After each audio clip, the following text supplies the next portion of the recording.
Om Ajnanatimirandasya Jnananjana Shalakaya Chakshurunmilitam Dhena Tasmai Shri Gurave Namah. Welcome back to the live studios here in Govardhana, just across the street from Giriraj Govardhana, that famous hill. Haridasa Varyo, the best servant of Krishna and Krishna at the same time. Modern Vedic family, all steeped in Achintya Beda Beda Tattva. We're on Canto 7, Chapter 12, The Perfect Society, 4 spiritual classes. Beginning with text 16, and we're off and running. By practicing it this way, whether one be in the Brahmachari ashram, Grihastha ashram, Vanaprastha ashram, or Sannyasa ashram, one must always realize the all-pervading presence of the Supreme Lord. For in this way, it is possible to understand the absolute truth. Purport. This is the beginning of self-realization. One must first understand how Brahman is present everywhere and how he is acting. This education is called Brahma Jigyasa and is the real concern of human life. Without such knowledge, one cannot claim to be a human being. Rather, he remains in the animal kingdom. As it is said, Saeva Gokada. Without such knowledge, one is no better than a cow or an ass. 17. O king, I shall now describe the qualifications for a vanaprastha, one who is retired from family life.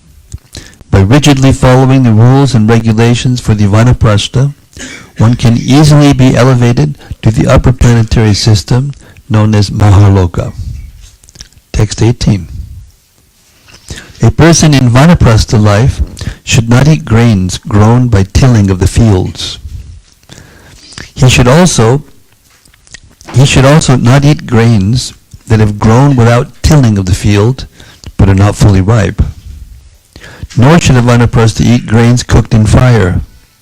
Indeed, he should eat only grains and fruit ripened by the sunshine. Text 19. A vanaprastha should prepare cakes to be offered in sacrifice from fruits and grains grown naturally in the forest. When he obtains some new grains, he should give up his old stock of grains. Text 20. A vanaprastha should prepare a thatched cottage or take shelter of a cave in a mountain only to keep the sacred fire, but he should personally practice enduring snowfall, wind, fire, rain, and the shining of the sun. 21. The vanaprastha should wear matted locks of hair on his head and let his body, hair, nails, and mustache grow. He should not cleanse his body of dirt.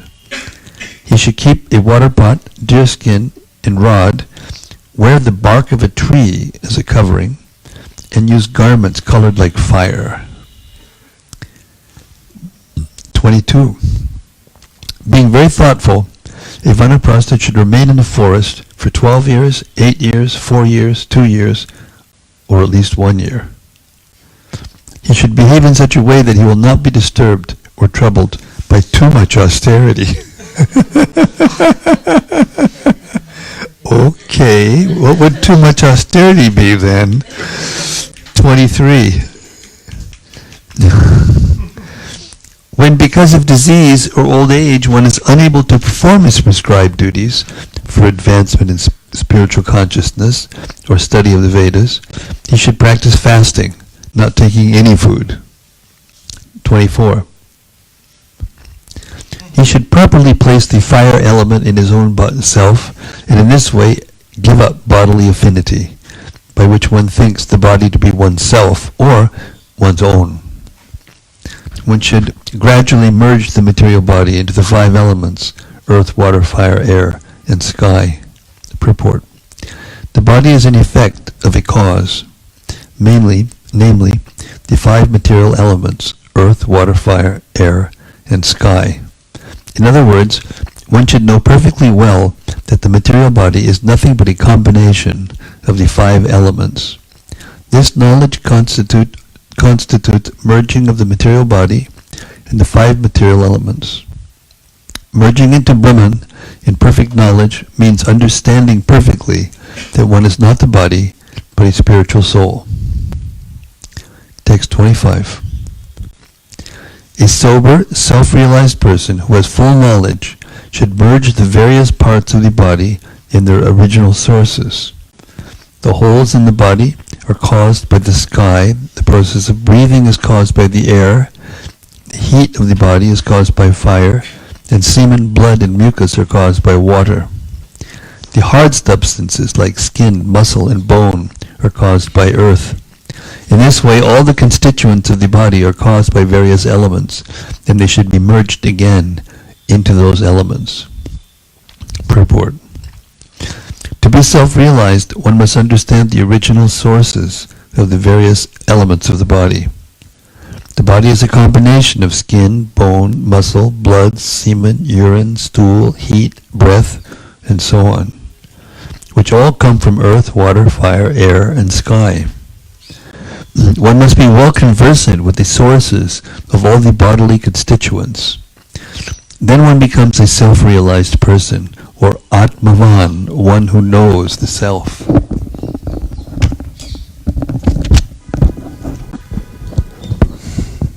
Thereafter, the object of speech, along with the sense of speech, the tongue, should be bestowed upon fire. Craftsmanship and the 2 hands should be given to the demigod Indra. The power of movement and the legs should be given to Lord Vishnu. Sensual pleasure, along with the genitals, should be bestowed upon Prajapati. The rectum, with the power of evacuation, should be bestowed in its proper place unto Mrityu. The oral instrument, along with sound vibration, should be given to the deities presiding over the directions. The instrument of touch, along with the sense objects of touch, should be given to Vayu. Form, with the power of sight, should be bestowed upon the sun. The tongue, along with the demigod Varuna, should be bestowed upon water, and the power of smell, along with the 2 Ashvini Kumara demigods, should be bestowed upon the earth. The mind, along with all material desires, should be merged in the moon demigod. All the subject matters of intelligence, along with the intelligence itself, should be placed in Lord Brahma. False ego, which is under the influence of the material modes of nature, and which induces one to think, I am this body and everything connected with this body is mine, should be merged along with material activities in Rudra, the predominating deity of false ego. Material consciousness, along with the goal of thought, should be merged in the individual living being, and the demigods acting under the modes of material nature should be merged along with the perverted living being into the Supreme Being. The earth should be merged in water, water in the brightness of the sun, this brightness into the air into the sky into the false ego into the total material energy, the total material energy into the unmanifested ingredients, the pradhana feature of the material energy, and at last the ingredient feature of material manifestation into the supersoul.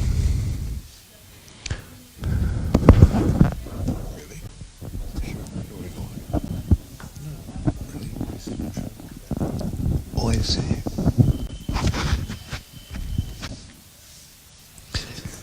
So fair. My gosh. Translation 31. When all the material designations have thus merged into their respective material elements, the living beings, who are ultimately completely spiritual, being one in quality with the Supreme Being, should cease from material existence as flames cease when the wood in which they are burning is consumed. When the material body is returned to its various material elements, only the spiritual being remains. This spiritual being is Brahman and is equal in quality with Parabrahman. Oh, I see. I see now what you're doing. Oh yeah, I got it. Thus then the Bhakti-Rata purports of the 7th canto, 12th chapter, Srimad Bhagavatam, entered the perfect society for spiritual classes.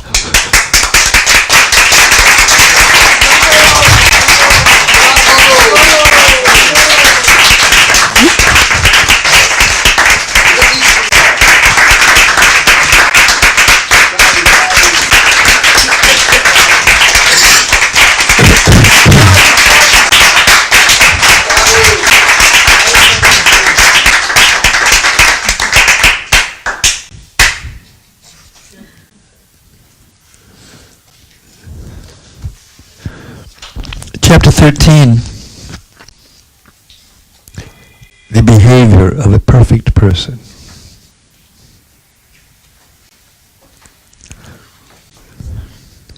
Text 1.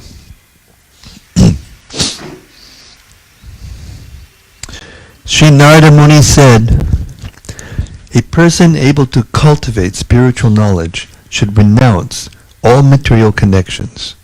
And merely keeping the body inhabitable, he should travel from one place to another, passing only one night in each village. In this way, without dependence in regard to the needs of the body, a sannyasi should travel all over the world. Text 2. A person in the renounced order of life may try to avoid even a dress to cover himself. If he wears anything at all, it should be only a loincloth, and when there is no necessity, a sannyasi should not even accept a danda. A sannyasi should avoid carrying anything but a danda and kamandalu.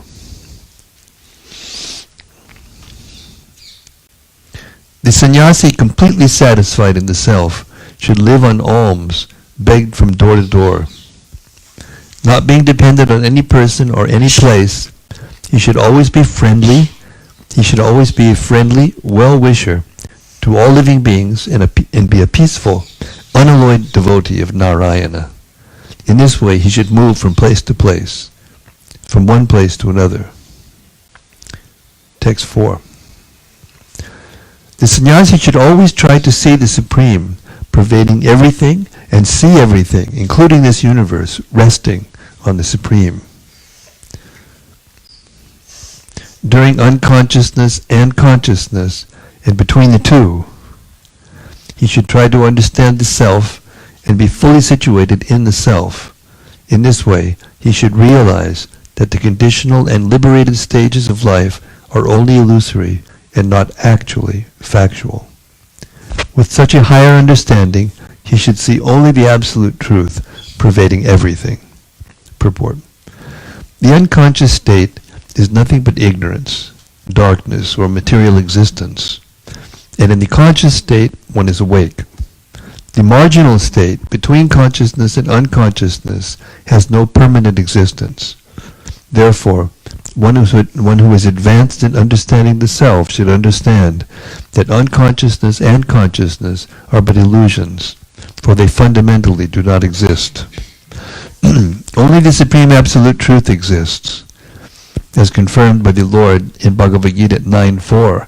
Maya tatamidam sarvam jat avyakta mritina sarvabhutani nachaham teshavastitaha.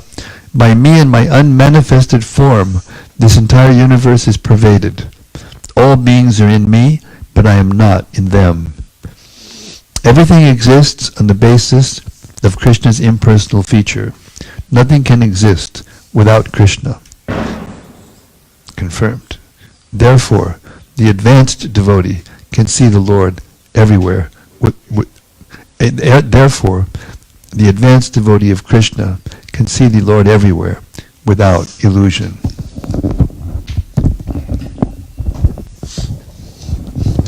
Since the material body is sure to be vanquished, and the duration of one's life is not fixed, neither death nor life is to be praised. Rather, one should observe the eternal time factor in which the living entity manifests himself and disappears. Purport: the living entities in the material world, not only at the present, but also in the past, have been involved in trying to solve the problem of birth and death. Some stress death and point to the illusory existence of everything material, whereas others stress life, trying to preserve it perpetually and to enjoy it to the best of their ability. Both of them are fools and rascals. It is advised that one observe the eternal time factor, which is the cause of the material body's appearance and disappearance, and that one observe the living entity's entanglement in this time factor. Srila Bhaktivinoda Thakur therefore sings in his Gitavali, Anadi karma pale, podi bhava nar jale, tari bhari na deki upayo. One should observe the activities of eternal time, which is the cause of birth and death. Before the creation of the present millennium, the living entities were under the influence of the time factor, and within the time factor, the material world comes into existence and is again annihilated. Bhutva bhutva praliyate. Being under the control of the time factor, the living entities appear and die, life after life.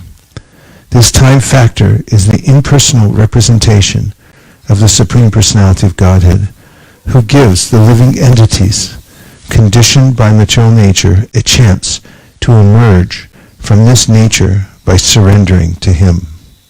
Oh yes, that mic.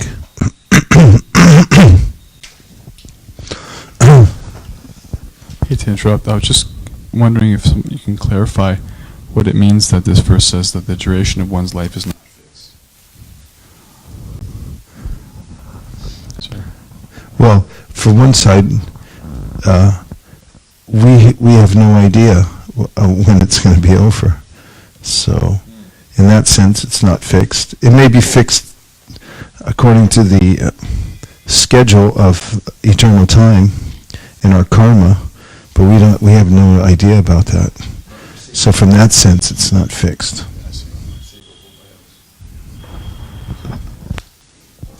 Besides that, there are other discussions that could be had. For instance, there's the discussion of untimely death, which I find endlessly fascinating.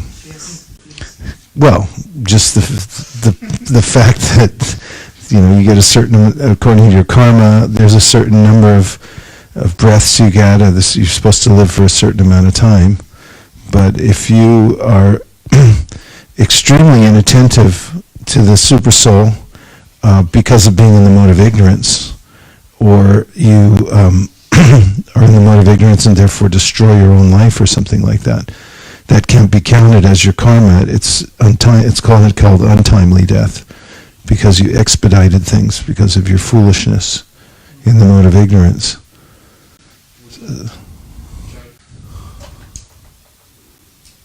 That calculation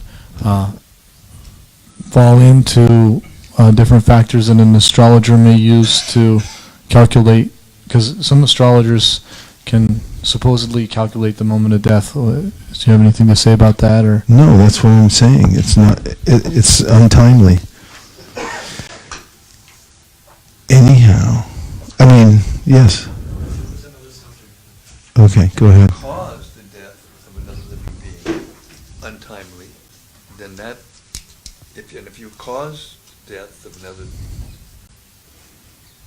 Broken. It's finished. Carbon, what happened? Battery? hello, There it is. hello, hello, hello, hello, hello,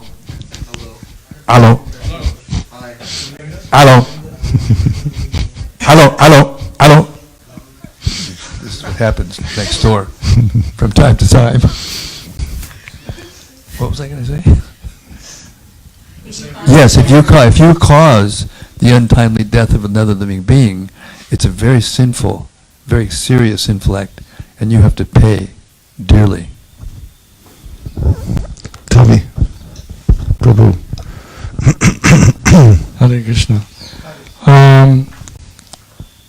In verse 5, it says that therefore one who is advanced in understanding the self should understand that unconsciousness and consciousness are but illusions. That's right. That we discussed earlier because we heard about the 3 stages of consciousness, which are sleeping, dreaming, and deep sleep without any dreaming. And then one has to rise above all of those 3 phases to be actually in transcendental consciousness. May I offer a verse? I see the remaining time to the gentleman from Of the assembled sages.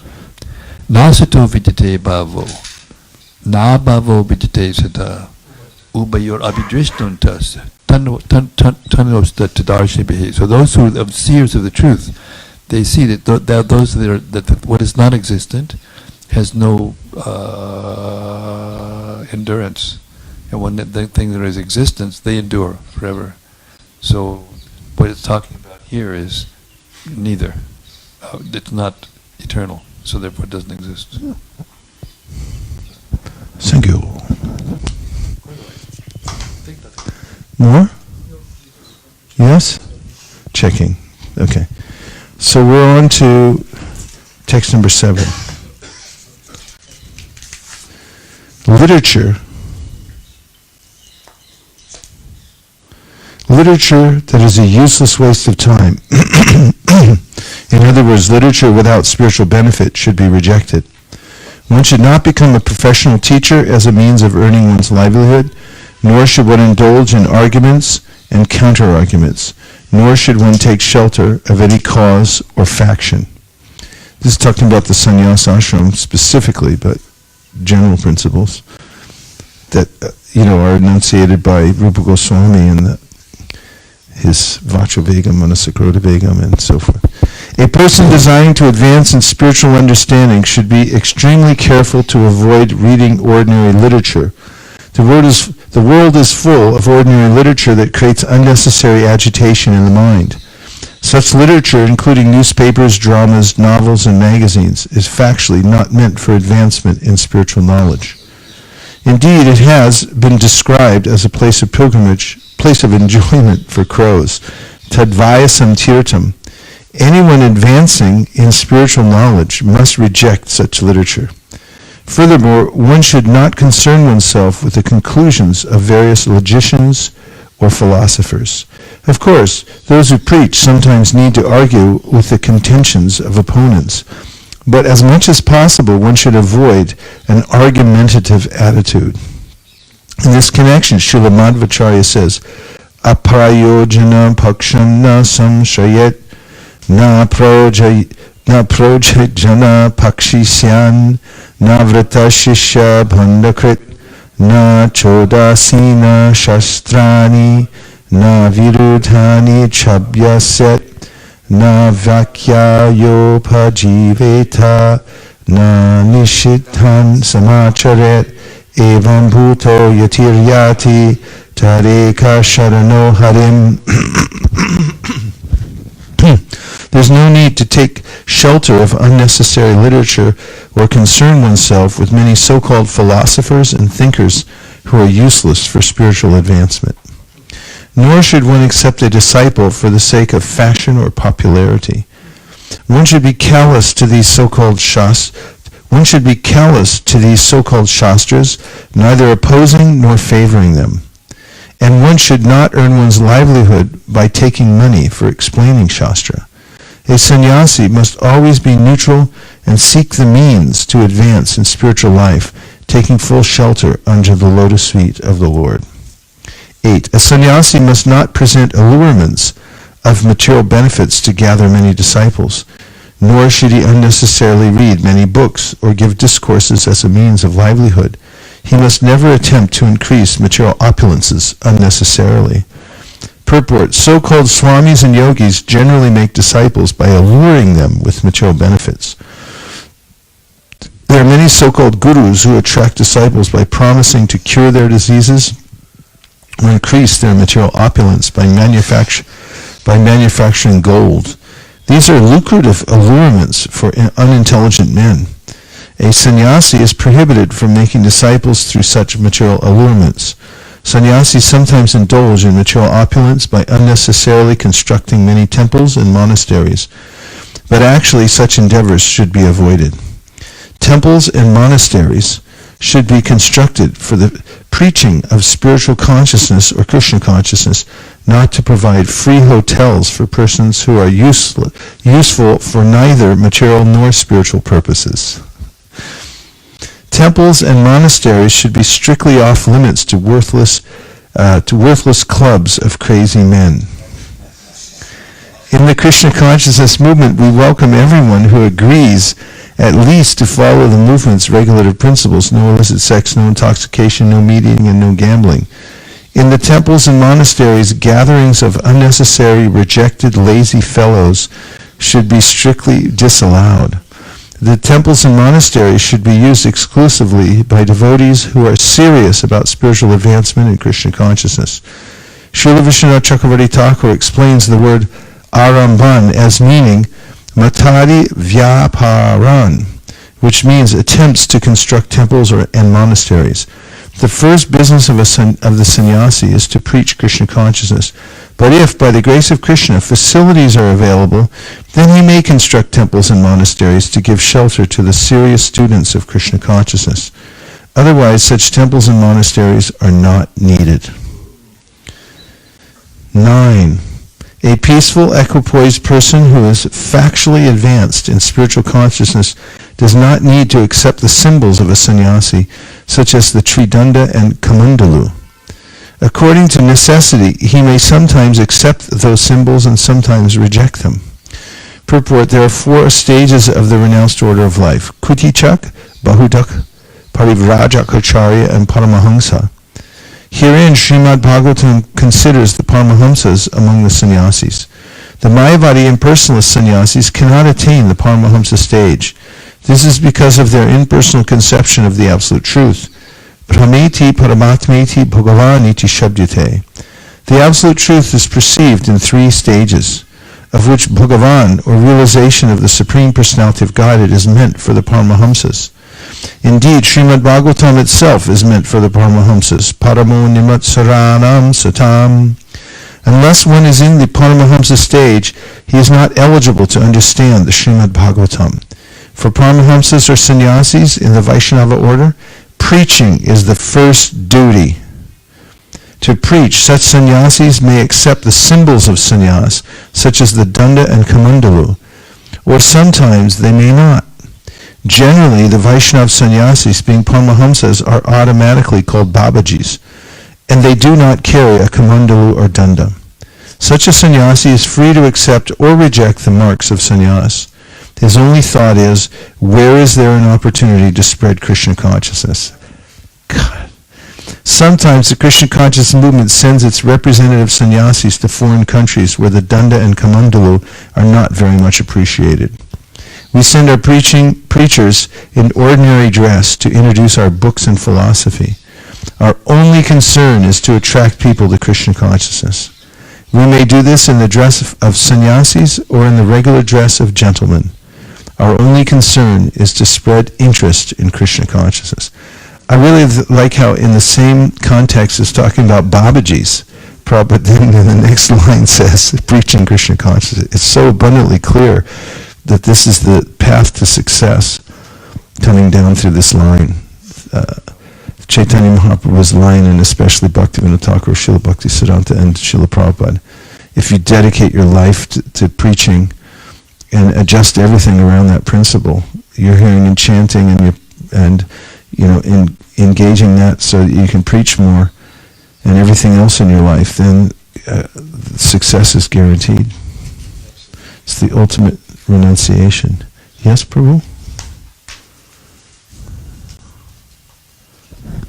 What a purport. I mean, that's one of the all-time great classics. Thank you. A couple of verses back, the verse was saying that sannyasis shouldn't make a living, give discourses as a means of livelihood. So, obviously giving discourses is part of what sannyasis do. In fact, Prabhupada just said that. But just to clarify, so then there should be no connection between one's preaching of Krishna consciousness and what one does as a sannyasi to maintain their body. Is that the understanding? Well, specifically in that context, it's talking about teaching Bhagavatam, or preaching, right? Speaking Bhagavatam for the sake of making money? It's verse 8. It says, should not present allurements of material benefits to gather many disciples, nor should he unnecessarily read many books, or give discourses as a means of livelihood. Right. It's just like this, here at Govardhana during Kartik. You see these big hoardings where they're advertising this yogi and that yogi. Those people are professionals for the most part. I mean, I don't know who they all are, but so I don't want to make an offense. But practically all of them are. Gopi used to say, but they'll come for a fee, and they're being paid because they're expert. They've memorized all the leelas. They also have music. They have a whole, dog and pony show. They set it up, and everyone comes. They weep, and then they go home and smoke a beedi. So it's a professional thing. Srila Bhaktisiddhanta used to have a diorama where they had a man out there preaching Bhagavatam, and then there was a real thin veil, and behind it, the woman was there, the baby was there, and it showed like his hidden motive was, I'm feeding the family by doing this.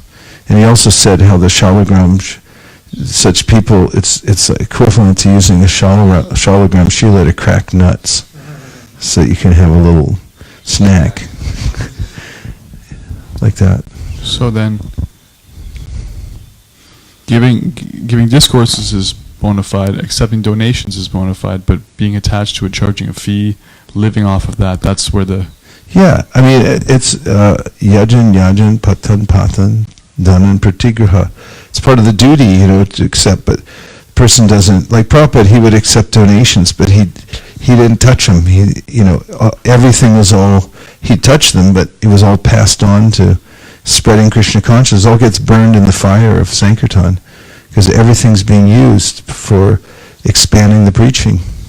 He's not keeping it, to make a more comfortable lifestyle. So yes, he accepts donations, but it's not like he's charging and that's his expectation. That's why he's going there. Like if he makes a distinction, say a sannyasi's going door to door to beg, and then he thinks, well, that neighborhood's better, because they're really going to give me more. But he should be not discriminate. In fact, that's there in the Shastra. And we may even come to it in this section. I think it's here. But if he thinks that that's more lucrative, that's not what it means by doing the Madhukari. It means you should just depend on Krishna, whatever happens. And whatever people give as a result of your preaching, then you accept that as Krishna's mercy and you use it to expand. I have kind of a personal principle that I live by, that I don't ask for myself. And whatever comes, and I use it in Christian service, and whatever I need, it appears. It's mystical. Because if you don't ask, then and it comes to you and you use it for Christian service, it's being sent by Krishna as a gift for your preaching. Free gift.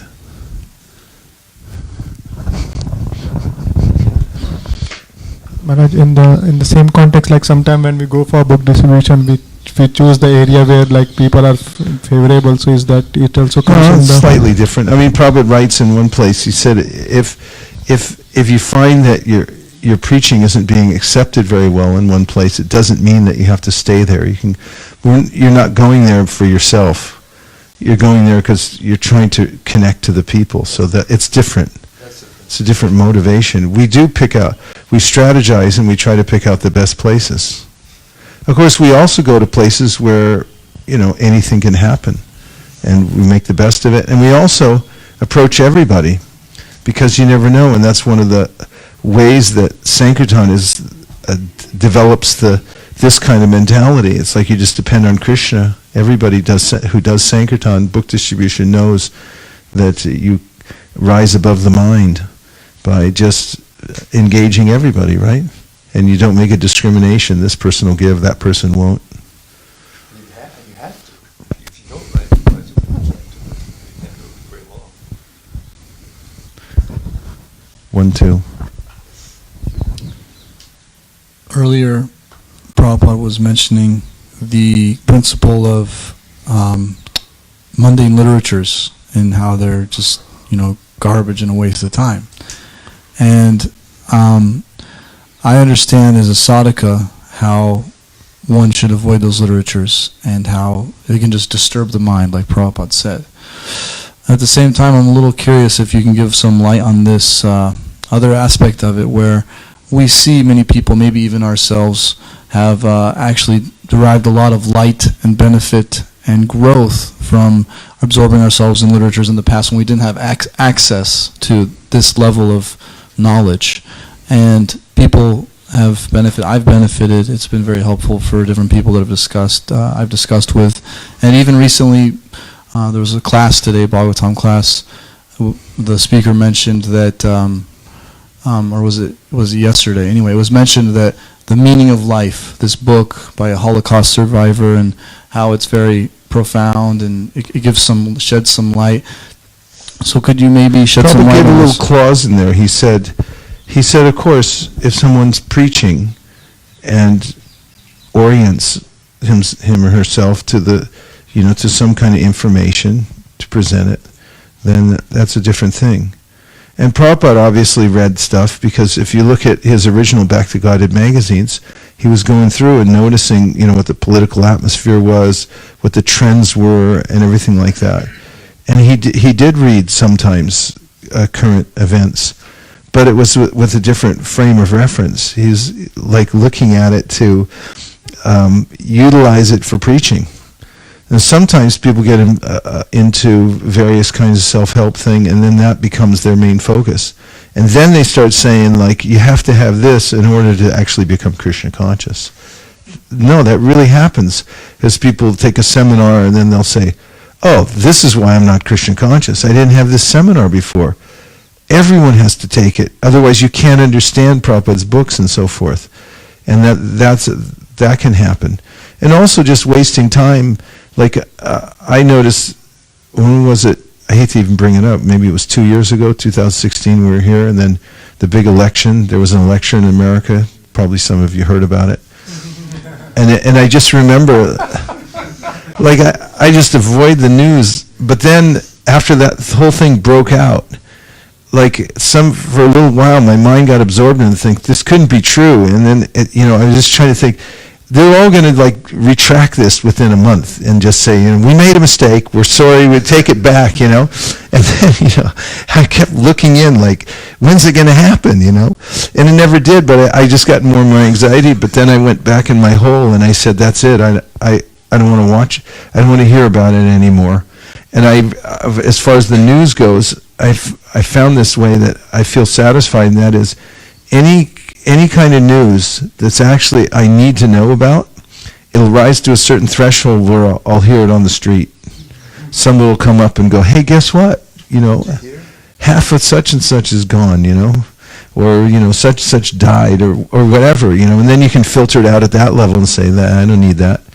But you'll hear it at the barber shop if it's that important, and you don't have to actually look into it, especially nowadays, because they compile it with such with an idea to agitate your mind. There's a purport, actually, in which Prabhupada said, as I write this, we have between India and China, and then he made the comment that they're fighting over this piece of land that's uninhabitable, no use to anybody, but just because of, one thinks it belongs to him and the other thinks it belongs to them, and there's fights over in the world, and what's right and what's wrong, what's true and what's not, etc., and then it takes you to, a selfless act of giving up fruits and so forth, all one after another, to meditating on Krishna. Then of course it's to be accepted. just wanted to ask a question about, I believe when one Prabhupada was asked what would please him the most, and this devotee thought that Prabhupada would say, distribute, and Prabhupada said, just learn to love Krishna. So that story kind of brought out a question that what would be some situations in which my service would not lead to developing love? What would disconnect between my service and developing or trying to love Krishna? And how do we recognize that disconnect within our own life, that this is a service I'm doing, but it's not really my devotion to Krishna, but rather feeding something else? How do I? Well, there's a lot in there in the nectar of instruction. You know, the 6 things that hamper devotional service. Those are so. I was appreciating the other day that Rupa Goswami categorized those things so succinctly that you can practically write them on your thumb. And really, if you follow all things that foster devotion,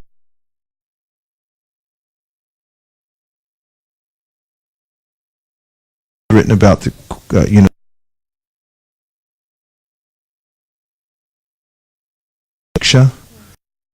the more subtle aspect, certain way itself, but it's enough behind. But it's not. I don't think because Prabhupada answered the question in that way, it means that we could be doing service and then not be successful if we're sincere.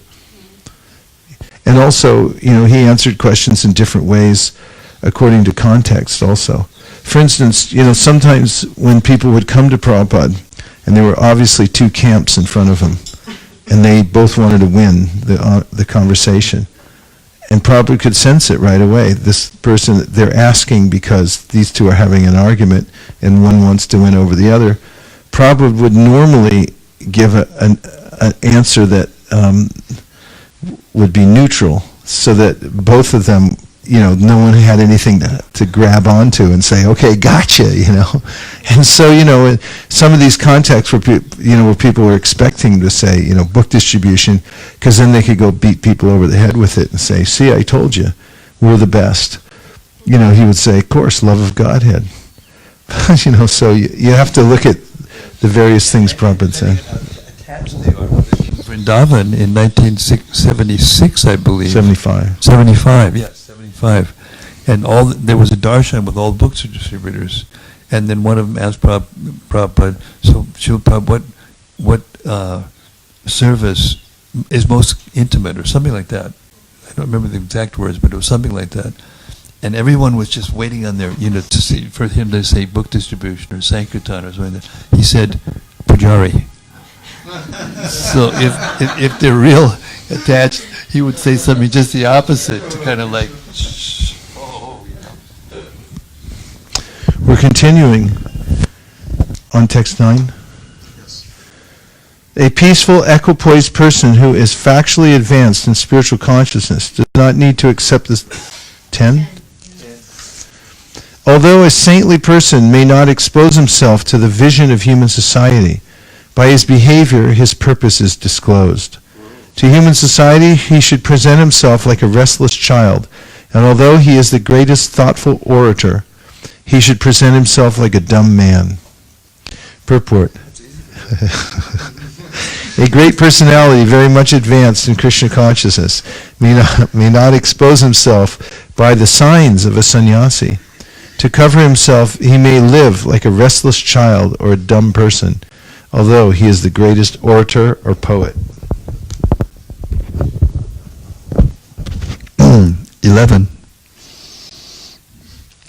As a historical example of this, learned sages recite the story of an ancient discussion between Prahlad Maharaj and a great saintly person who was feeding himself like a python.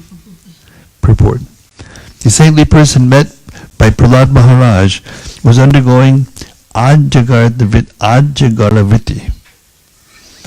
the living conditions of a python, which does not go anywhere but sits in one place for years and eats whatever is automatically available. Prahlad Maharaj, along with his associates, met this great saint and spoke to him as follows. Prahlad Maharaj, the most dear servitor of the Supreme Personality of Godhead, once went out touring the universe with some of his confidential associates just to study the nature of saintly persons. Thus he arrived at the bank of the river Kaveri, where there was a mountain known as Saya. There he found a great saintly person who was lying on the ground, covered with dirt and dust, but who was deeply spiritually advanced. 14. Neither by that saintly person's activities, by his bodily features, by his words, nor by the symptoms of his varnashrama status could people understand whether he was the same person they had known. Purport. The inhabitants of that particular place on the bank of the Kaveri, in the valley of the mountain known as Saya, were unable to understand whether that saint was the same man they had known. It is therefore said, Vaishnaveda Kriya Mudra Vigyena Bhujaya. A highly advanced Vaishnava lives in such a way that no one can understand what he is or what he was.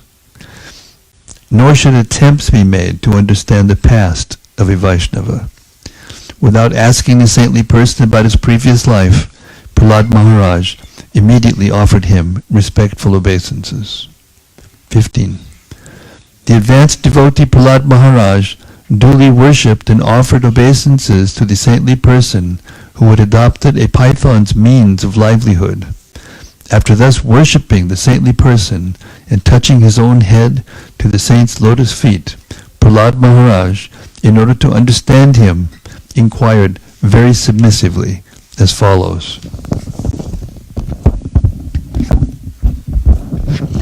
Seeing the saintly person to be quite fat, Prahlad Maharaj said, My dear sir, you undergo no extra endeavor to earn your livelihood, but you have...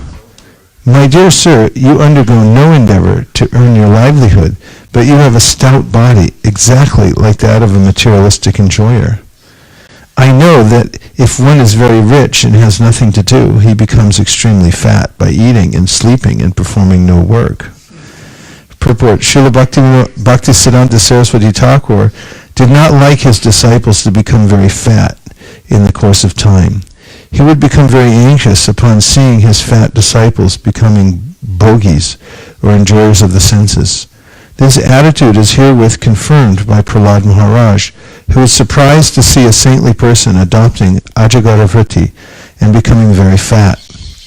In the material world also, we generally see that when a man who is poor and skinny gradually endeavors to earn money through business or some other means, and he then gets money, he enjoys the senses to his satisfaction. By enjoying the senses, one becomes fat. Therefore, in spiritual advancement, becoming fat is not at all satisfactory. 18. O Brahmana, fully in knowledge of transcendence, you have nothing to do, and therefore you are lying down. It is also understood that you have no money for sense enjoyment. How then has your body become so fat? Under the circumstances, if you do not consider my question impudent, kindly explain how this has happened. Purport. Generally, those engaged in spiritual advancement take food only once, either in the afternoon or in the evening. If one takes food only once, naturally he does not become fat. The learned sage, however, was quite fat, and therefore Prahlad Maharaj was very much surprised. Because of being experienced in self-realization, a transcendentalist certainly becomes bright-faced, and one who is advanced in self-realization must be considered to possess the body of a Brahmana. Because the bright-faced saintly person was lying down and not working, and yet was quite fat, Prahlad Maharaj was puzzled and wanted to question him about this. 19. Your Honor appears learned, expert, and intelligent in every way. You can speak very well, saying things that are pleasing to the heart. You see that people in general are engaged in fruitive activities, yet you are lying here inactive. Purport. Prahlad Maharaj studied the bodily features of the saintly person, and through the saint's physiognomy, Prahlad Maharaj could understand that he was intelligent and expert. although he was lying down and not doing anything. Prahlad was naturally inquisitive about why he was lying there inactive. 20. Narada Muni continued, when the saintly person was thus questioned by Prahlad Maharaj, the king of the Daityas, he was captivated by this shower of nectarian words and replied to the inquisitiveness of Prahlad Maharaj with a smiling face.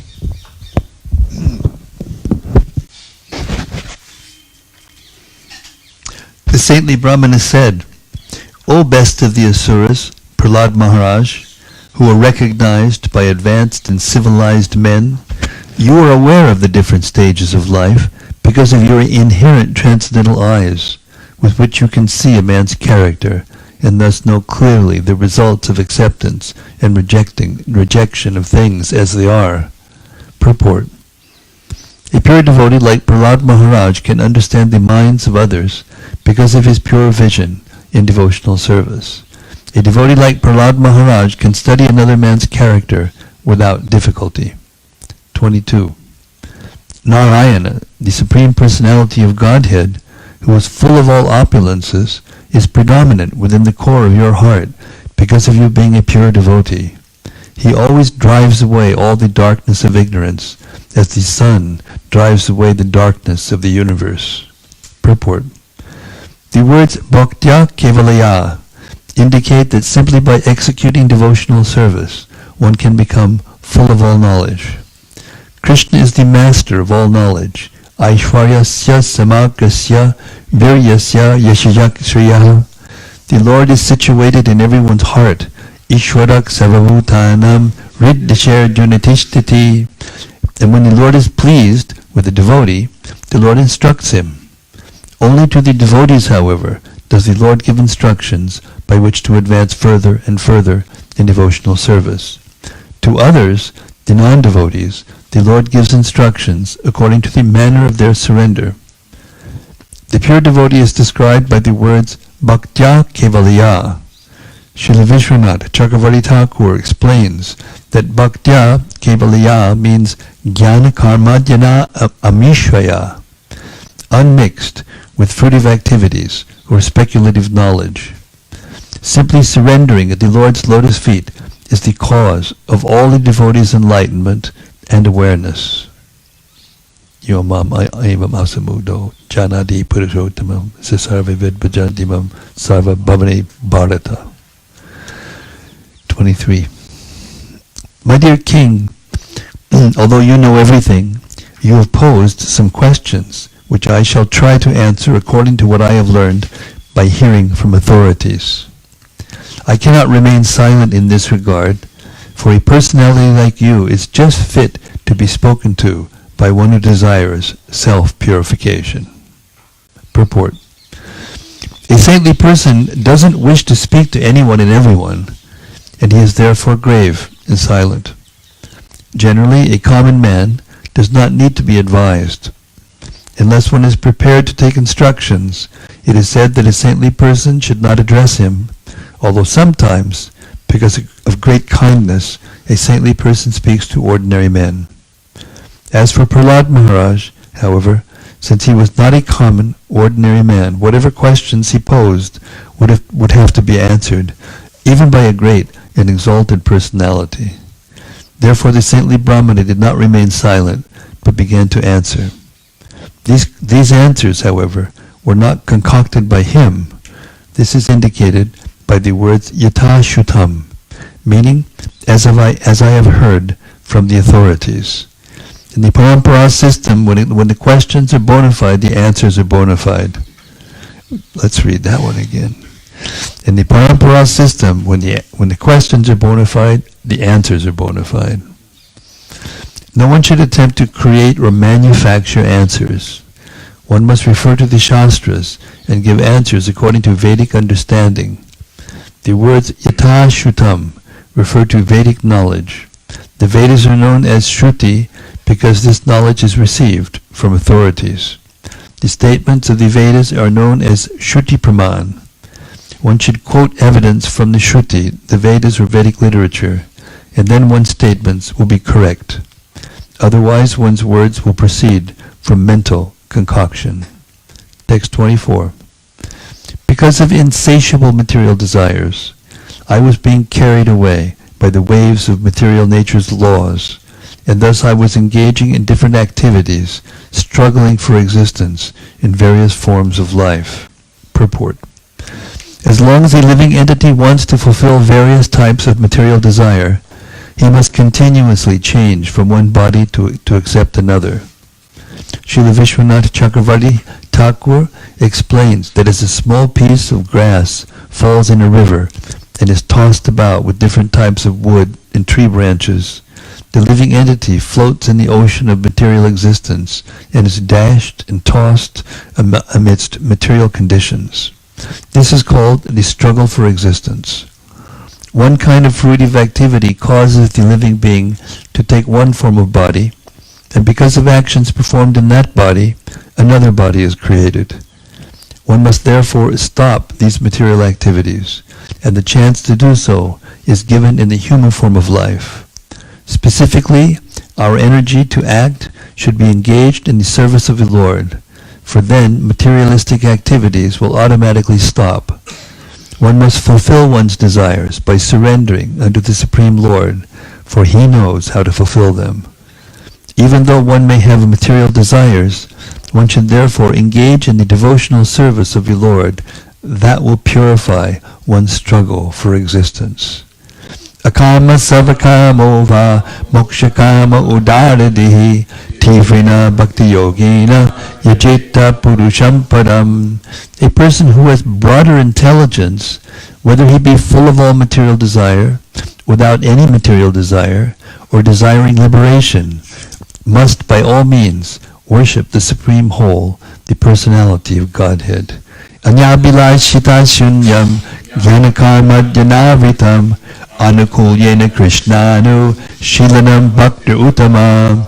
One should render transcendental loving service to the Supreme Lord, Krishna, favorably and without desire for material profit or gain through fruitive activities or philosophical speculation. That is called pure devotional service. 25.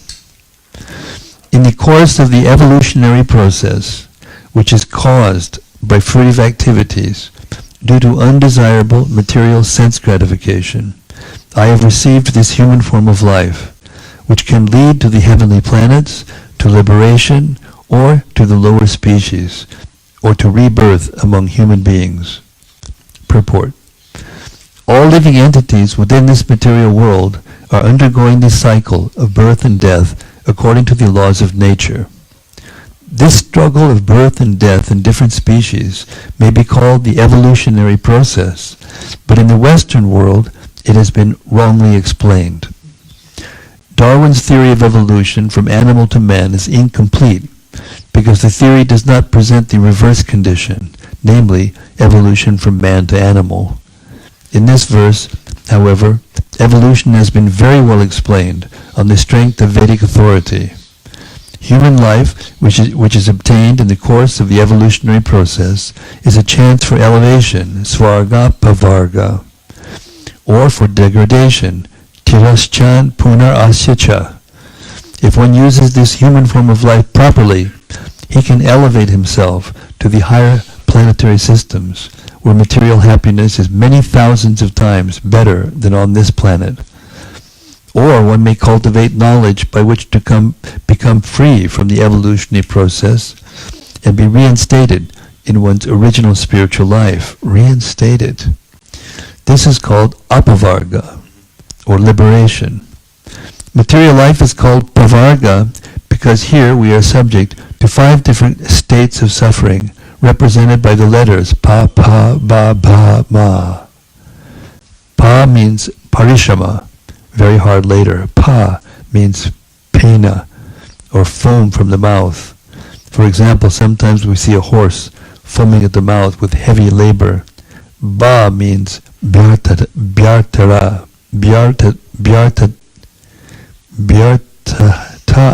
byartata, disappointment.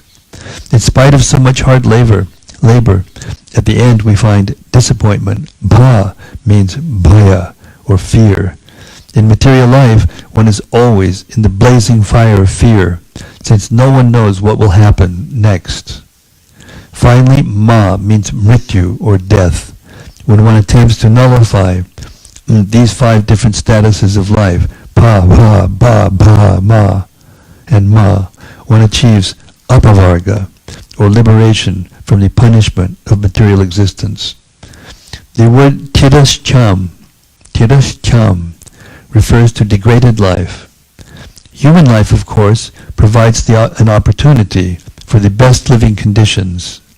As Western people think, from the monkeys come the human beings who are more comfortably situated. However, if one does not utilize his human life for swarga or apavarga, he falls again to the degraded life of animals like dogs and hogs. Therefore, a sane human being must consider whether he will elevate himself to the higher planets, prepare to free himself from the evolutionary process, or travel again through the evolutionary process in higher and lower grades of life. If one works piously, one may be elevated to the higher planetary systems, or achieve liberation and return home back to Godhead. But otherwise, one may be degraded to a life as a hog, a dog, a hog, and so on. As explained in Bhagavad Gita 9.25, Yanti Deva Vrita Devan, those interested in being elevated to the higher planetary systems, Devaloka or Swargaloka, must prepare to do so. Similarly, if one wants liberation and wants to return home back to Godhead, he should prepare himself for that purpose. Our Krishna consciousness movement is therefore the highest movement for the benediction of human society, because this movement is teaching people how to go back home, back to Godhead. Hare Krishna. In Bhagavad Gita 13.22, it is clearly stated that different forms of life are obtained by association with the 3 modes of material nature. Karanam gunasangosya sarasadjoni janmasu. According to ignorance, in this life. Oh, I'm sorry. I looked at my watch. I thought I was supposed to stand up. It's my fault. It's all his fault. Okay. According to one's association with the material qualities of goodness, passion, and ignorance in this life, in one's next life, one receives an appropriate body. Modern civilization does not know that because of varied association in material nature, the living entity, although eternal, is placed in different diseased conditions known as the many species of life. Modern civilization is unaware of the laws of nature. Prakriti kriyamanani gunai karmani sarvashaha ahamkara vimudatma kartaham iti manyate. The bewildered spirit soul, under the influence of the 3 modes of material nature, thinks himself the performer of activities that are in actuality carried out by nature.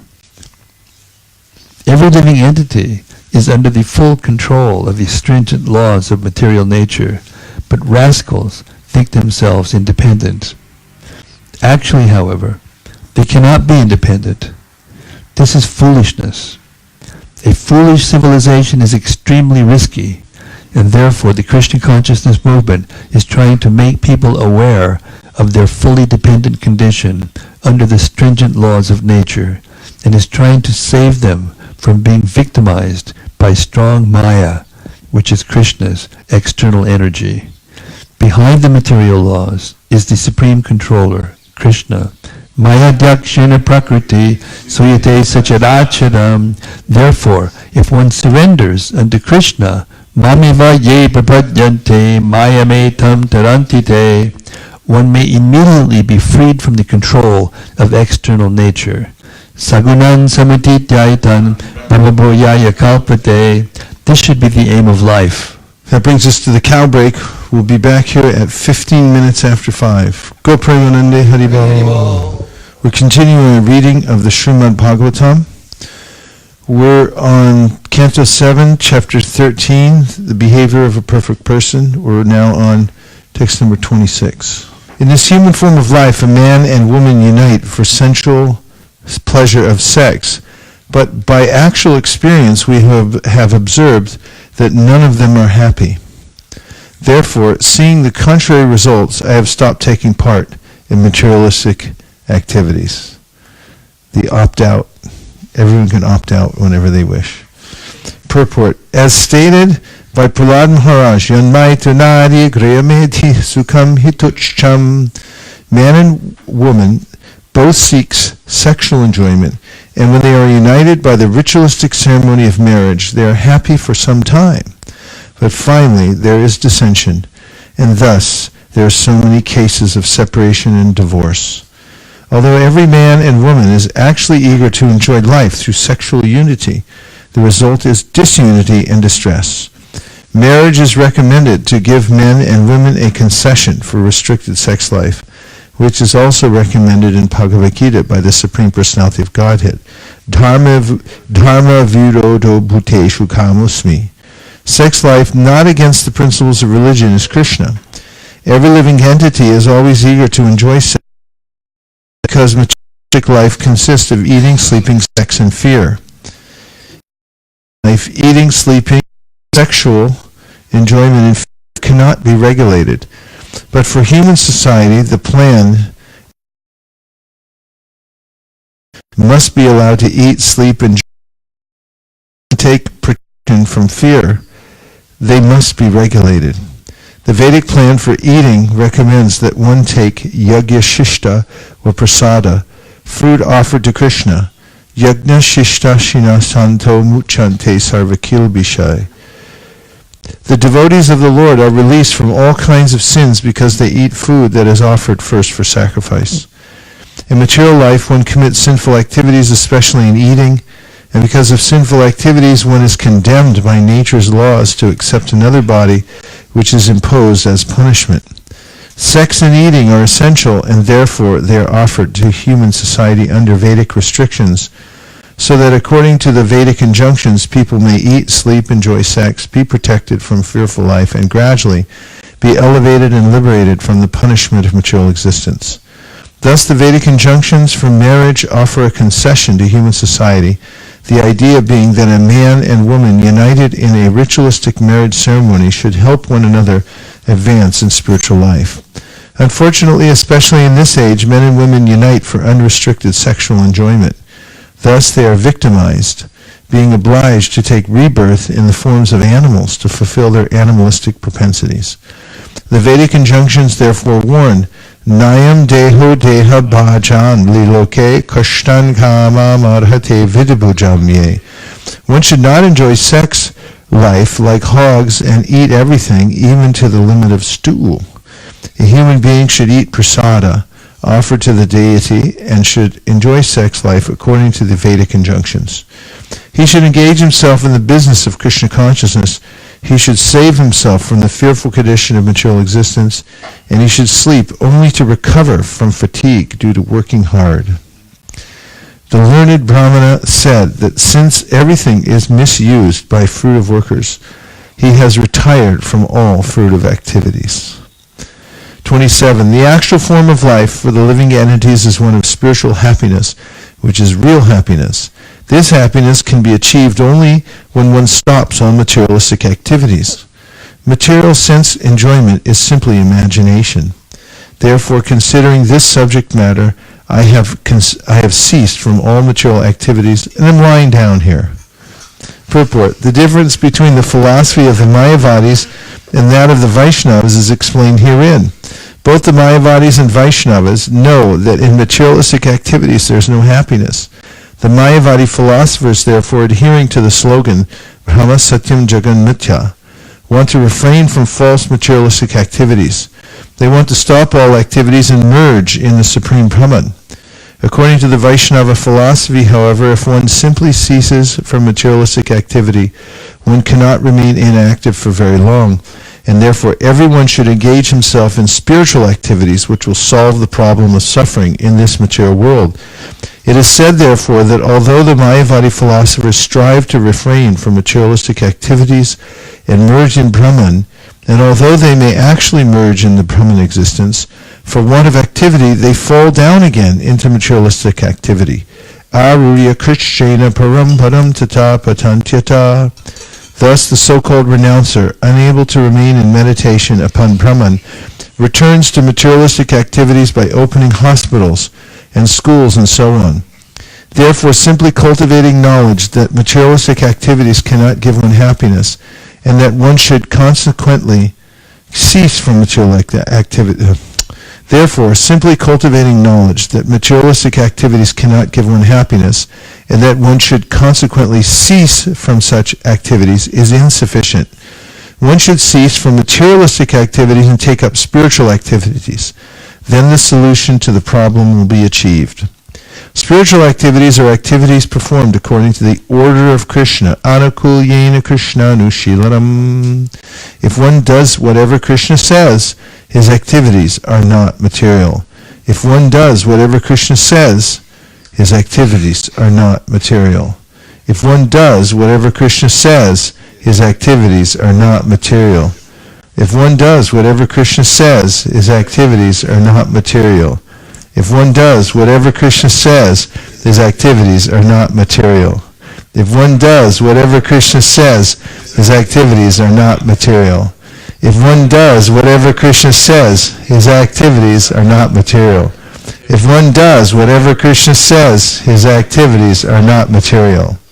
For example, when Arjuna fought in response to the order of Krishna, his activities were not material.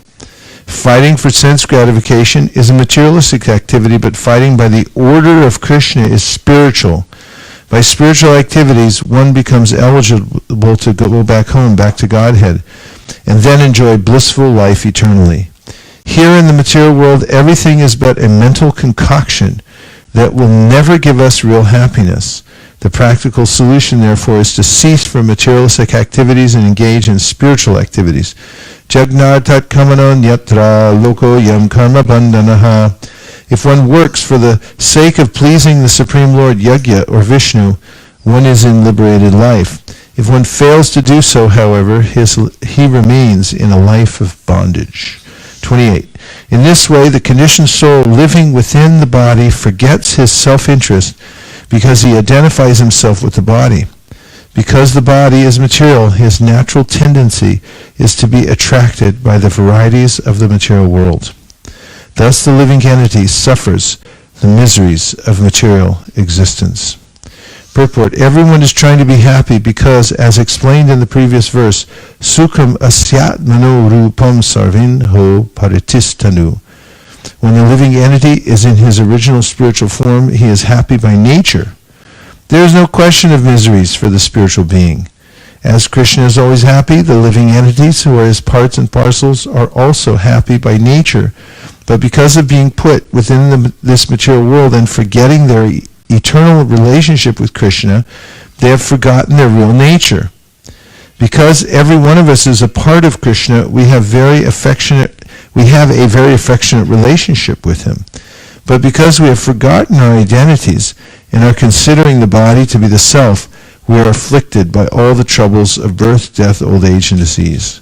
This misconception in materialistic life continues unless and until one comes to understand his relationship with Krishna. The happiness sought by the conditioned soul is certainly only illusion, as explained in the next verse. Just as a deer, because of ignorance, cannot see the water within a well covered by grass, but runs after water elsewhere, the living entity covered by the material body does not see the happiness within himself, but runs after happiness in the material world. Purport: this is an accurate example depicting how the living entity, because of lack of knowledge, runs after happiness outside his own self. When one understands his real identity as a spiritual being, he can understand the supreme spiritual being, Krishna, and the real happiness exchanged between Krishna and oneself. It is very interesting to note how this verse points to the body's growth from the spirit soul. The modern materialistic scientist thinks that life grows from matter, but actually the fact is that matter grows from life. The life, or the spirit soul, is compared herein to water, from which clumps of matter grow in the form of grass.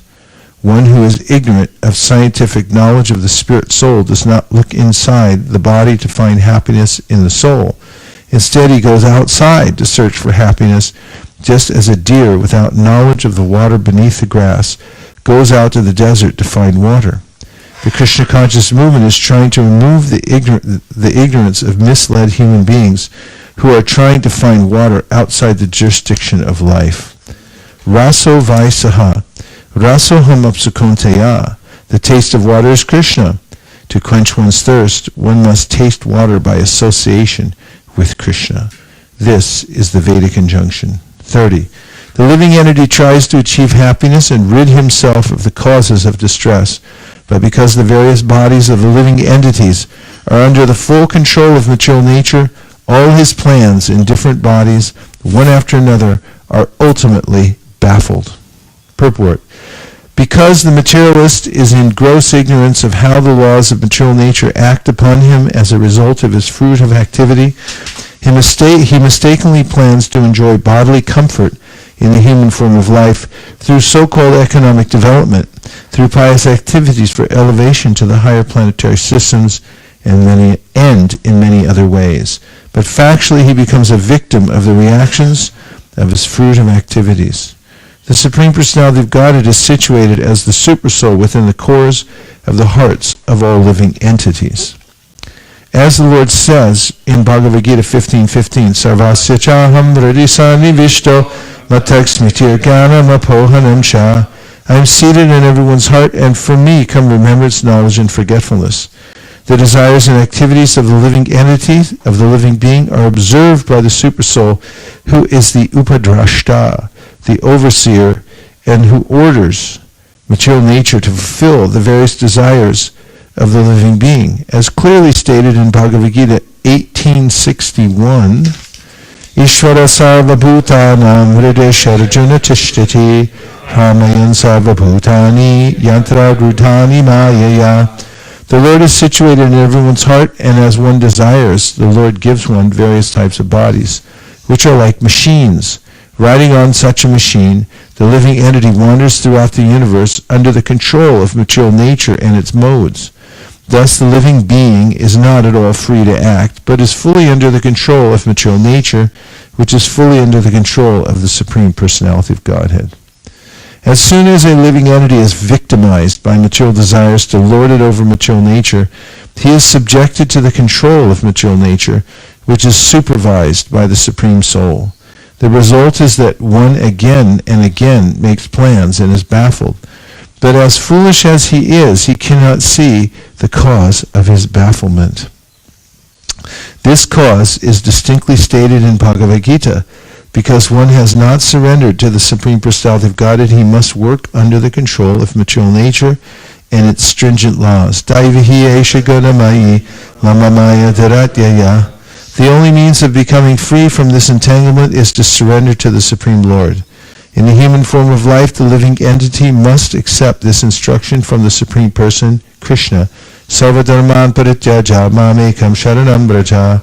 Do not plan to achieve happiness and drive away distress. You will never be successful. Simply surrender unto me. Unfortunately, however, the living entity does not accept the Supreme Lord's clearly stated instructions from Bhagavad Gita, and thus he becomes a perpetual captive of the laws of material nature. Jagnartat kamano nyatra loko yam karma bandhanaha. If one does not act for the satisfaction of Krishna, who is known as Vishnu, or yajna, he must be entangled in the reactions of fruit of activities. These reactions are called papa and punya, sinful and pious. By pious activities one is elevated to the higher planetary systems, and by impious activities one is degraded to lower species of life, in which he is punished by the laws of nature. In the lower species of life there is an evolutionary process, and when the term of the living entity's imprisonment or punishment in the lower species is finished, he is again offered a human form and given a chance to decide for himself which way he should plan. If he again misses the opportunity, he is again put into the cycle of birth and death, going sometimes higher and sometimes lower, turning on the samsara chakra, the wheel of material existence. As a wheel sometimes goes up and sometimes comes down, the stringent laws of material nature make the living entity in material existence sometimes happy and sometimes distressed. How he suffers in the cycle of happiness and distress is described in the next verse. Text 31. Materialistic activities are always mixed with three kinds of miserable conditions: adhyatmika, adidaivika, and adibhautika. Therefore, even if one achieves some success by performing such activities, what is the benefit of this success? One is still subjected to birth, death, old age, disease, and the reactions of his fruitive activities. Purport. According to the materialistic way of life, if a poor man, after laboring very, very hard, gets some material profit at the end of his life, he is considered a success, even though he again dies while suffering the threefold miseries, adhyatmika, adidaivika, and adibhautika. No one can escape the threefold miseries of materialistic life, namely miseries pertaining to the body and mind, miseries pertaining to the difficulties imposed by society, community, nation, and other living entities, and miseries inflicted upon us by natural disturbances, from earthquakes, famines, droughts, floods, epidemics, and so on. Wildfires. If one works very hard, suffering the threefold miseries, and then is successful in getting some small benefit, what is the value of his benefit? Besides that, even if a karmi is successful in accumulating some material wealth, he still cannot enjoy it, for he must die in bereavement. I have even seen a dying man begging a medical attendant to increase his life by 4 years so that he could complete his material plans. Of course, the medical man was unsuccessful in expanding the life of the man, who therefore died in great bereavement. Everyone must die in this way, and after one's mental condition is taken into account by the laws of material nature, he is given another chance to fulfill his desires in a different body. Material plans for material happiness have no value, but under the spell of the illusory energy, we consider them extremely valuable. There were many politicians, social reformers, and philosophers who died very miserably without deriving any practical value from their material plans. Therefore, a sane and sensible man never desires to work hard under the conditions of threefold miseries, only to die in disappointment. Text 32. The Brahmana continued, I am actually seeing how a rich man who is a victim of his senses is very greedy to accumulate wealth and therefore suffers from insomnia due to fear from all sides, despite his wealth and opulence. Purport. Greedy capitalists accumulate wealth under so many miserable conditions, the result being that because they collect money by questionable means, their minds are always agitated. Thus they are unable to sleep at night, and they have to take pills for mental tranquility to invite sleep. And sometimes even the pills are a failure. Consequently, the result of having accumulated money by so much labor is certainly not happiness, but only distress. What is the value of acquiring a comfortable position if one's mind is always disturbed? Narottam Das Thakur has therefore sung, Samsara Bishanule, Dibani Shahiya Dwale, Judai Tana Kainu Upaya. I am suffering from the poisonous effect of material enjoyment, and thus my heart is always burning and is almost on the verge of failure. Heart failure, that is. The result of the greedy capitalist's unnecessary accumulation of wealth is that he must suffer from a blazing fire of anxiety and always be concerned with how to save his money and invest it properly to get more and more. Such a life is certainly not very happy, but because of the spell of the illusory energy, materialistic persons engage in such activities. As far as our Krishna consciousness movement is concerned, we are getting money naturally by the grace of God by selling our literature. This literature is not sold for our sense gratification. To spread the Krishna consciousness movement, we need so many things, and Krishna is therefore supplying us the requisite money to advance this mission. The mission of Krishna is to spread Krishna consciousness all over the world, and for this purpose we naturally must have sufficient money. Therefore, according to the advice of Srila Rupa Goswami Prabhupada, we should not give up attachment to money that can spread the Krishna consciousness movement. Srila Rupa Goswami says in his Bhakti Rasamrita Sindhu, Prapanchakataya budya haribandhu vastunaha mumukshabe parityago vairagyam palgo katyate. When persons eager to achieve liberation renounce things related to the Supreme Personality of Godhead, thinking them to be material, the renunciation is called incomplete. Money that can help in spreading the Krishna consciousness movement is not a part of the material world, and we should not give it up, thinking that it is material. Srila Rupa Goswami advises, Anasaktasya vishayan yatarham upayunjataha nirbandha krishna sambandhe yuktam vairagyam uchate. When one is not attached to anything, but at the same time accepts everything in relation to Krishna, one is rightly situated above possessiveness. Money is undoubtedly coming in great quantities, but we should not be attached to this money for sense gratification. Every cent should be spent for spreading the Krishna consciousness movement, not for sense gratification. There is danger for a preacher when he receives great quantities of money, for as soon as he spends even a single cent of the collection for his personal sense gratification, he becomes a fallen victim. The preachers of the Krishna consciousness movement should be extremely careful not to misuse the immense quantities of money needed to spread this movement. Let us not make this money the cause of our distress. It should be used for Krishna, and that will cause our eternal happiness. Money is Lakshmi, or the goddess of fortune, the companion of Narayana. Lakshmi ji must always remain with Narayana, and then there need be no fear of degradation. 33.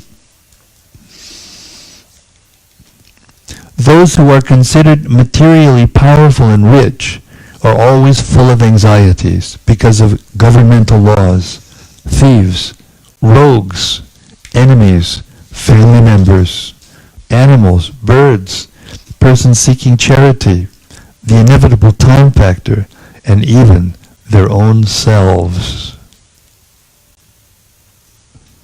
Thus they are invariably afraid. Purport. The word swasmat means from oneself. Because of attachment for money, the richest person is even afraid of himself.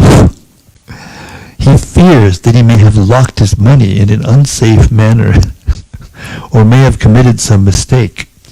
Aside from the government and its income tax, and aside from thieves, even a rich man's own relatives are always thinking of how to take advantage of him and take away his money.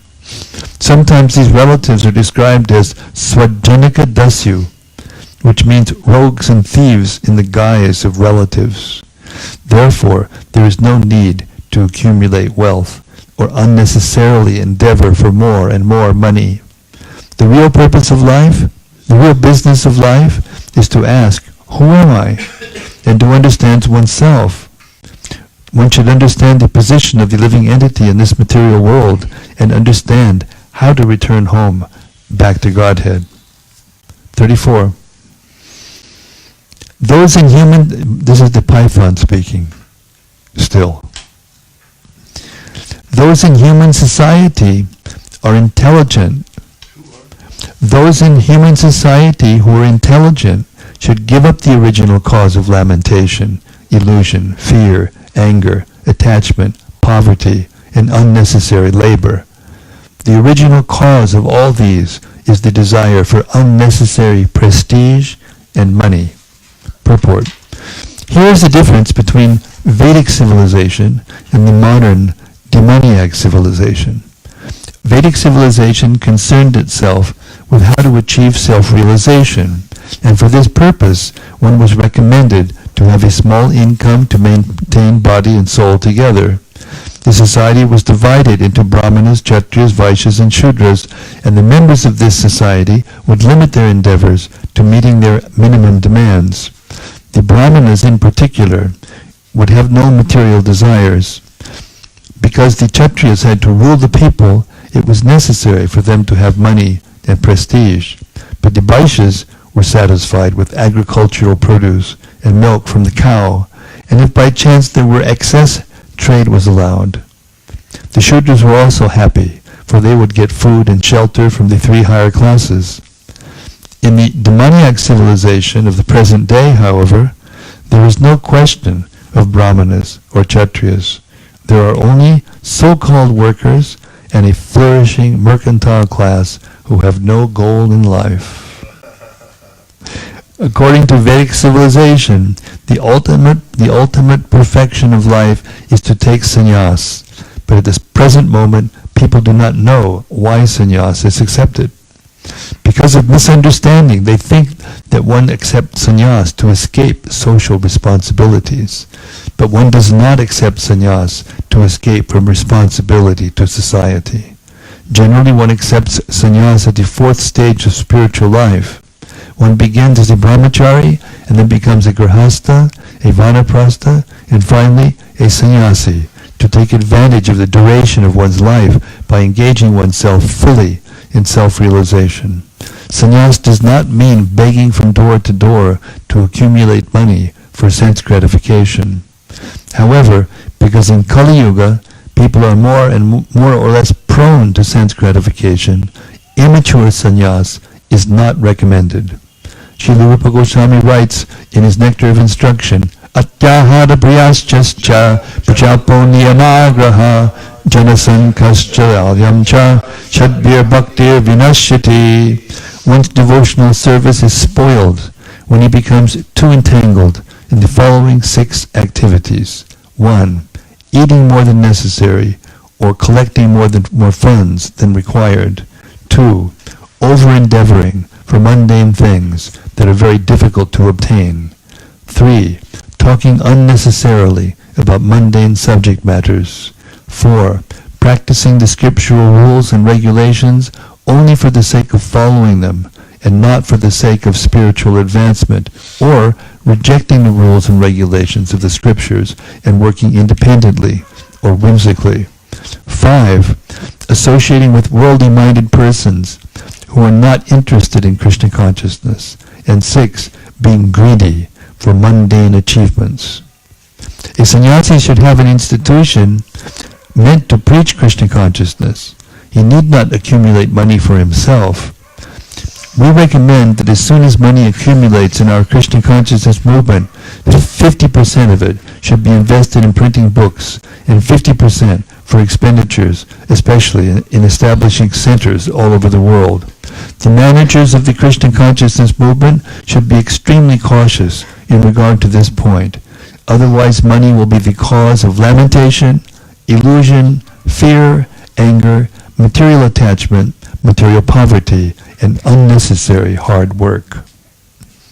When I was alone in Vrindavan, I never attempted to construct mats or temples.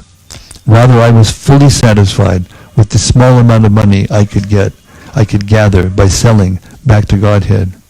And thus I would provide for myself and also print the literature. When I went to foreign countries, I lived according to the same principle. But when Europeans and Americans began to give money profusely, I started temples and deity worship. The same principle should still be followed.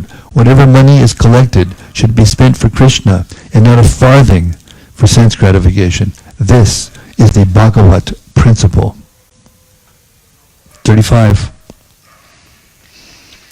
The bee and the python are two excellent spiritual masters who give us exemplary instructions regarding how to be satisfied by collecting only a little and how to stay in one place and not move. Text 36. Oh, excuse me, I got carried away. I got a little carried away, though.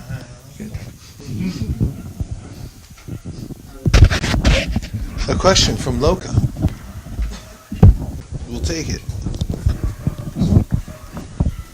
In one of the earlier purports, Prabhupada writes that one should not give up attachment to money that can be used for Krishna consciousness. Correct. So I just want to understand the difference between not giving up money that can be used for Krishna consciousness versus not giving up attachment to money that can be used for Krishna consciousness. Because in one case you are not giving up money, but in one case you are also attached to the money. There is attachment to the money.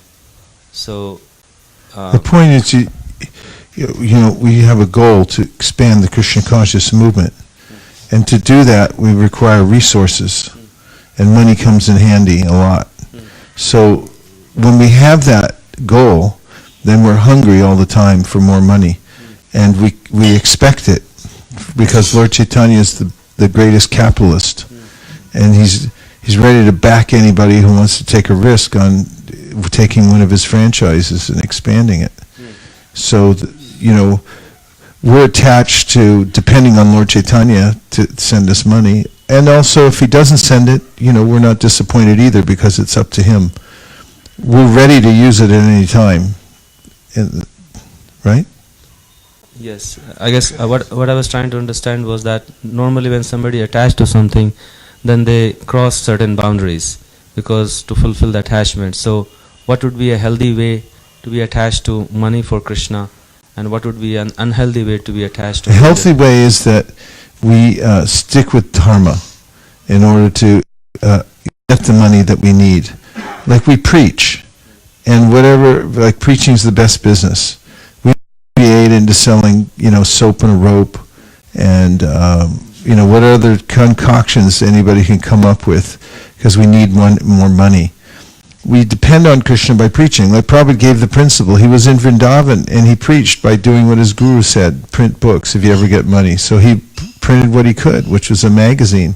He sold it, he took the money and he used it, put it back in.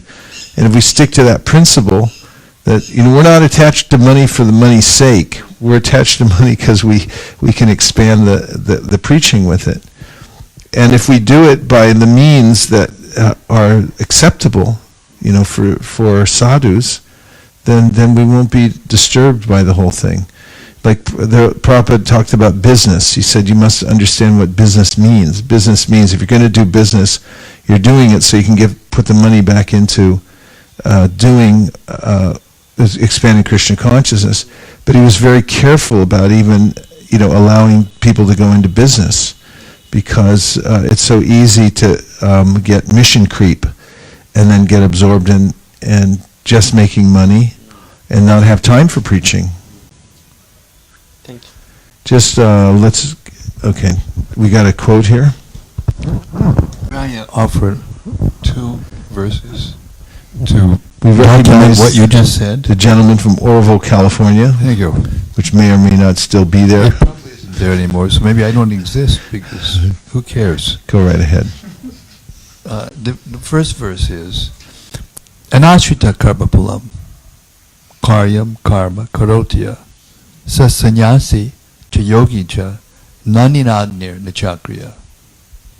The Supreme Personality of God had said, one who is unattached to the fruits of his work and who works as he is obligated is in the renounced order of life, and he is the true mystic, not he who lights no fire and performs no duty.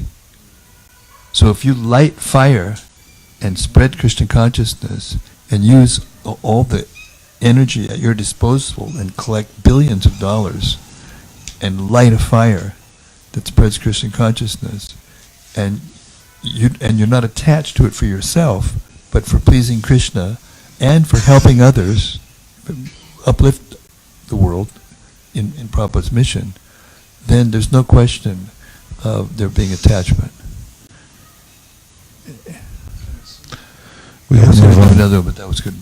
Gotta move on. Please hold it for later. Text number 36. From the bumblebee I have learned to be unattached to accumulating money, for although money is as good as honey, anyone can kill its owner and take it away. Purport. The honey gathered in the comb is taken away by force. Therefore, one who accumulates money should realize that he may be harassed by the government or by thieves or even killed by enemies. Especially in this age of Kali Yuga, it is said that instead of protecting the money of the citizens, the government itself will take away the money with the force of law.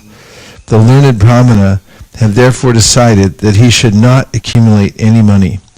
One should own as much as he immediately needs. There's no need to keep a big balance at hand, although along with the fear that it may be plundered by the government or by thieves. I do not endeavor to get anything, but I am satisfied with whatever is achieved in its own way. I do not get anything. If I do not get anything, I am patient and unagitated like a python, and lie down in this way for many days. Purport. One should learn detachment from the bumblebees, for they collect drops of honey here and there and keep it in their honeycomb. But then someone comes and by force takes all the honey away, leaving the bumblebees with nothing. Therefore, one should learn from the bumblebee not to keep more money than one needs. Similarly, one should learn from the python to stay in one place for many, many days without food and then eat only if something comes in its own way. Thus, the learned Brahmana gave instructions gained from two creatures, namely the bumblebee and the python. That's a good name for like a restaurant or something. You come and sit there and then like, we might wait on you or not. You just 38. Sometimes I eat a very small quantity, and sometimes a great quantity. Sometimes the food is very palatable, and sometimes it is stale. Sometimes prasad is offered with great respect, and sometimes food is given neglectfully. Sometimes I eat during the day, and sometimes at night. Thus I eat whatever is easily available. To cover my body, I use whatever is available, whether it be linen, silk, cotton, bark, or deerskin, according to my destiny, and I am fully satisfied and unagitated. Sometimes I'll lie on the surface of the earth, sometimes on leaves, grass, or stone, sometimes on a pile of ashes, or sometimes, by the will of others, in a palace on a first-class bed with pillows. It sounds like a Bob Dylan song. Purport. The learned Brahmana's description indicates different types of births, for one lies down according to one's body. Sometimes one takes birth as an animal and sometimes as a king. When he takes birth as an animal, he must lie down on the ground. And when he takes birth as a king or a very rich man, he is allowed to lie in first-class rooms in huge palaces decorated with beds and other furniture. Such facilities are not available, however, at the sweet will of the living entity. Rather, they are available by the supreme will, Parichaya, or by the arrangement of Maya, as stated in Bhagavad Gita 1861. Ishvara sarva bhutanam vridashirajana tishtiti brahmayan sarva bhutani yantra rudhani mayaya. We got to get a big banner for football games. Bhagavad Gita 1861. Put it up. The Supreme Lord is situated in everyone's heart, O Arjuna, and is directing the wanderings of all living entities who are seated as on a machine made of the material energy. The living entity, according to his material desires, receives different types of bodies, which are nothing but machines offered by material nature, according to the order of the Supreme Personality of Godhead. By the will of the Supreme, one must take different bodies with different means for lying down. Text 41. O my Lord, sometimes I bathe myself very nicely, smear sandalwood pulp all over my body, put on a flower garland, and dress in fine garments and ornaments. Then I travel like a king on the back of an elephant, or on a chariot or horse.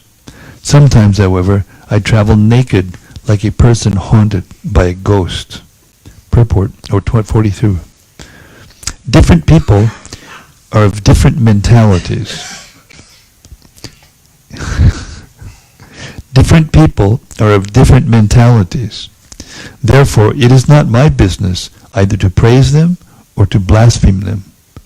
I only desire their welfare, hoping that they will agree to become one with the Supersoul, the Supreme Personality of Godhead, Krishna. Purport.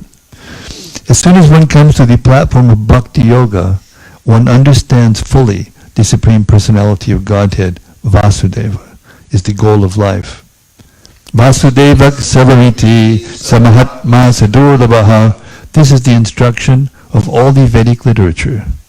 Vidaish Jasarvar Ahame Vavedya Savadaman Parichaja Mamekam Sharanam Braja. There's no use in praising someone for material qualifications or blaspheming him for material disqualifications. In the material world, good and bad have no meaning, because if one is good, he may be elevated to a higher planetary system, and if one is bad, he may be degraded to the lower planetary systems. People of different mentalities are sometimes elevated and sometimes degraded. But this is not the goal of life. Rather, the goal of life is to become free from elevation and degradation and take to Krishna consciousness. Therefore, a saintly person does not discriminate between that which is supposedly good and supposedly bad. Rather, he desires for everyone to be happy in Krishna consciousness, which is the ultimate goal of life. 43. The mental concoction of discrimination between good and bad should be accepted as one unit and then invested in the mind, which should then be invested in the false ego. The false ego should be invested in the total material energy. This is the process of fighting false discrimination. Purport. This verse describes how a yogi can become free from material affection. Because of material attraction, a karmi cannot see himself. Jnanis can discriminate between matter and spirit, but the yogis, the best of whom are the bhakti yogis, want to return home back to Godhead. The karmis are completely in illusion. The jnanis are neither in illusion nor in positive knowledge. But the yogis, especially the bhakti yogis, are completely on the spiritual platform, as confirmed in Bhagavad Gita 14.26. Mam chayo yabicharena bhakti yogena sevate sagunan samati jayatan brahmabhuyaya kalpate. One who engages in full devotional service, who does not fall down under any circumstance, at once transcends the modes of material nature and thus comes to the level of Brahman. Thus a devotee's position is secure. A devotee is at once elevated to the spiritual platform. Others, such as jnanis and hatha yogis, can only gradually ascend to the spiritual platform by nullifying their material discrimination on the platform of psychology and nullifying the false ego by which one thinks, I am this body, a product of matter. One must merge the false ego into the total material energy and merge the total material energy into the supreme energetic. This is the process of becoming free from material attraction. 44. A learned, thoughtful person must realize that material existence is illusion. This is possible only by self-realization. A self-realized person who has actually seen the truth should retire from all material activities, being situated in self-realization. Purport. By an analytical study of the entire constitution of the body, one can surely come to the conclusion that the soul is different from all the body's material constituents, such as earth, water, fire, and air. Thus the difference between the body and soul can be realized by a person who is thoughtful, manishi or muni. After this realization of the individual spirit soul, one can very easily understand the Supreme Spirit soul. If one thus realizes that the individual soul is subordinate to the Supreme Spirit soul, he achieves self-realization. As explained in the 13th chapter of Bhagavad Gita, there are two souls within the body.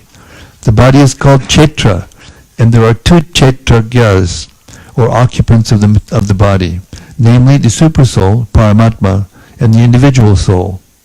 The Supersoul and the individual soul are like two birds sitting on the same tree, the material body. One bird, the individual, forgetful bird, is eating the fruit of the tree, not caring for the instructions of the other bird, which is only a witness to the activities of the first bird, who is his friend. When the forgetful bird comes to understand the Supreme Friend, who is always with him, and trying to give him guidance in different bodies, he takes shelter at the lotus feet of that Supreme Bird. As explained in the yoga process, dhyana vastita tat katena manasa pashanti yam yoginaha. When one actually becomes a perfect yogi, by meditation he can see the Supreme Friend and surrender unto him. This is the beginning of Bhakti Yoga, or actual life in Krishna consciousness. Text 45.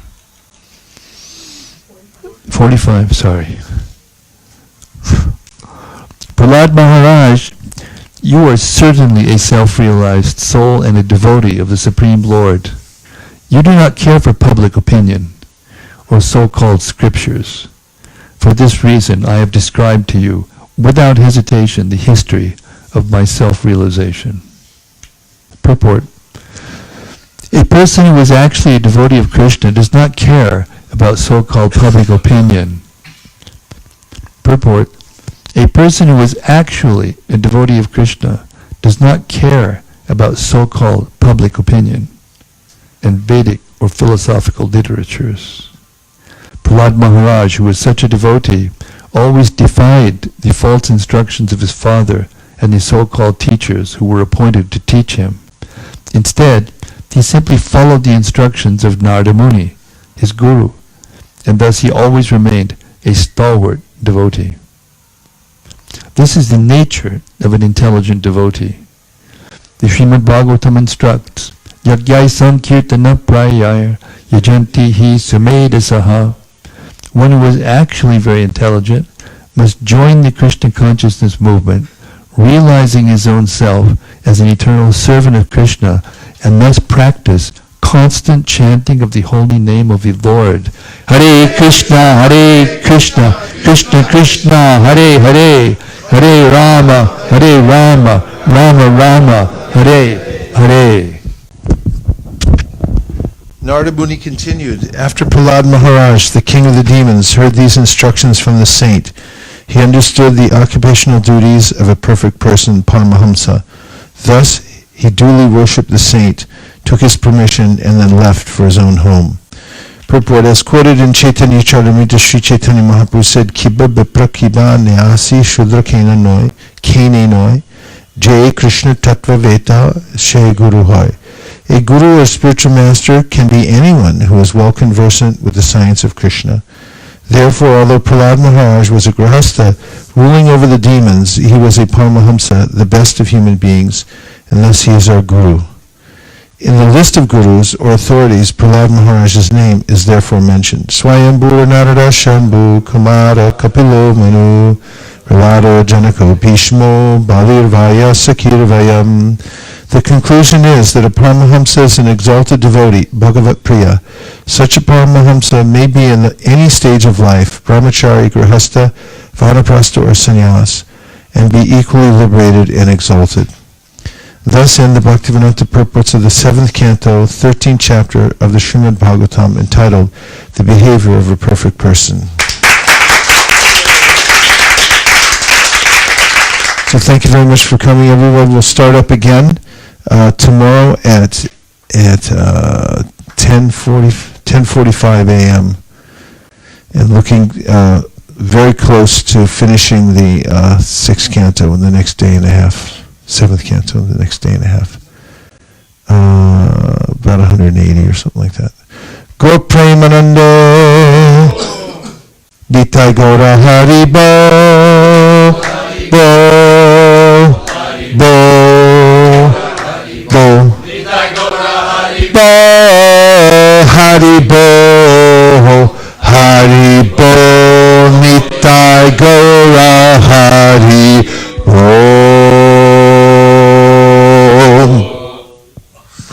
Nitai Gaura Hari Bo. Vanshakavaluruscha Kripasinaveva Patitanam Pavanibhyo Vaishnavebhyo Namo Maha. Marman, Natari Marman, Natari Marman, Natari Marman, hey, Natari Marman, Natari Marman, Natari Marman, Natari Marman.